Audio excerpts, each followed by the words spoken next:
Hi there, we're back. I'm Alexa Merima, and I'm here interviewing Tanya Schmidt, who's a middle blocker for the Harker School girls volleyball team. Now, you guys have a big game coming up, right? Yes, tomorrow night we will be playing in the NorCal Finals.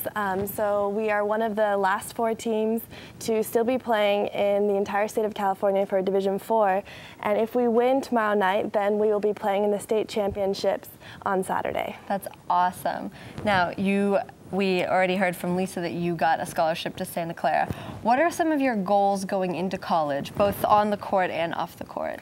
Well, I'm really excited to play volleyball at Santa Clara. I chose that school because I think that it has the best balance for me personally between academics and athletics. So I really like the entire environment there. It's just so friendly and nurturing and welcoming.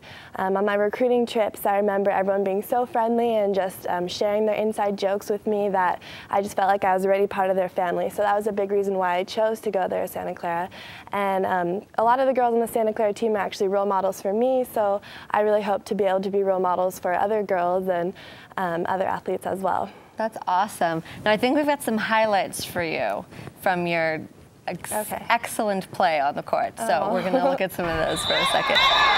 While some young athletes obsess over individual recognition, Tanya just loves being part of a successful team. It's been so much fun, like playing with this team and like riding with this team. We're just taking it in, and I think it's like really big steps like for the school because usually we're seen as more like academically oriented, and so but I think like playing volleyball here and everyone like working together, like everyone on the team has worked so hard. The hard work's paying off as the Eagles are 23-3, undefeated in the West Bay League, and looking ready for a deep playoff run. I can't wait. Go to class in the day, and like I love all my classes, but I just look forward to volleyball practice from like 4 to 6 because I know like every day we like keep getting better and improving. We have a really tough schedule this year. I think that's really helped us, and I'm just really excited to see like how far we can go. The 16-year-old played club volleyball against 18-year-olds, helping her game and confidence reach new heights. Just like knowing that I could compete with other people who are older than me and like going to college next year.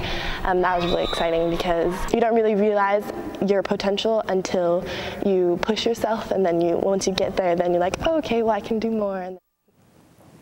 I love that. So one of the reasons that you're here is that you were featured on our website under the Inspire section. They did an interview with you.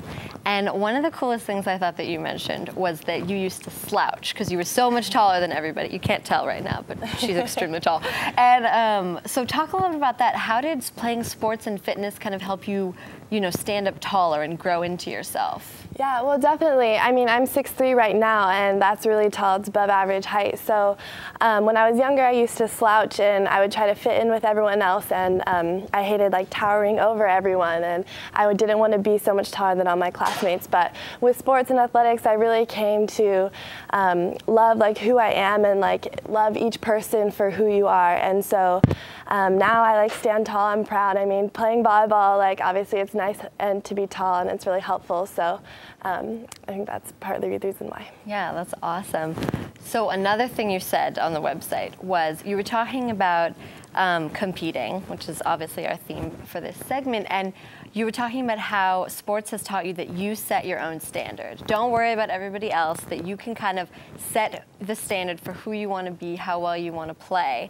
And I feel like that's kind of like a competition for yourself, like that mentality. Can you talk a little bit about that? Yeah, totally. I mean, I think it's really easy for people and just people in general to get caught up on what other people are doing around them. But I think one of the best things that sports has taught me is that you can only control what you do on your side of the court. As long as you're prepared for the match, as long as you ate healthily the night before, you practiced your hardest like every single day coming into that game, there's nothing more you can do, and you can only do your best and how much you've prepared for. So I think in life also, I've definitely learned that I can set my own goals and I can set my own standards, and that's the only thing that I need to pay attention to, because it's really easy to get caught up in what other people are doing, but if you do that, you'll get way too overwhelmed, and so it's really easy to stay on track when you just focus like on one goal.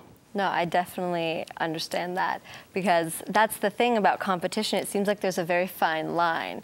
There's competition on the court and in life, but you can't be competing with everybody all the time. And I feel like girls are like particularly susceptible, to that kind of trap, falling into competing with each other. Do you feel that? Yeah, definitely. Also in volleyball, I think competition has actually really helped our team because I think that one of the best things that I love about volleyball is that it's a team sport, and so your teammates can be your best coaches sometimes because your teammates are the ones who are there on the court with you, practicing with you every single day. And so at all of our high school practices, we do a little scrimmage drill at all of our practices, and so our teammates know each other's tendencies, and so we have to push each other to be even harder. But at the end of the day, we're still always a team, and I think that's one of the best things because in individual practices, like, we compete against each other to get better, but then in the game, then we're a team. So another thing about being featured on the website is that basically you are out there on the internet for everybody to see. How did that feel? Was that empowering, scary, a little both? Yeah, I was really honored that Natalie asked to interview me, and while I was on the website, I looked at the other articles there, and I was inspired myself. I mean, what was so great about it was that people of all ages can look at the website. I actually told one of my best friends, who's also a senior in high school, and about the website, and so she went there and looked at it, and she herself was really inspired, and she was all, oh, I wish basketball season was right now. I just want to go out and play. So I think that was really exciting. I really encourage everyone to go check that website out. Well, thank you so much for hanging out with us, Tanya, and good luck at Santa Clara. I can't wait to be hearing about you in the D1 news. So that's all for now. Thank you so much, and we'll be back with Lisa with our next segment for Girls Are Champions. Girls Are Champions. We'll be right back.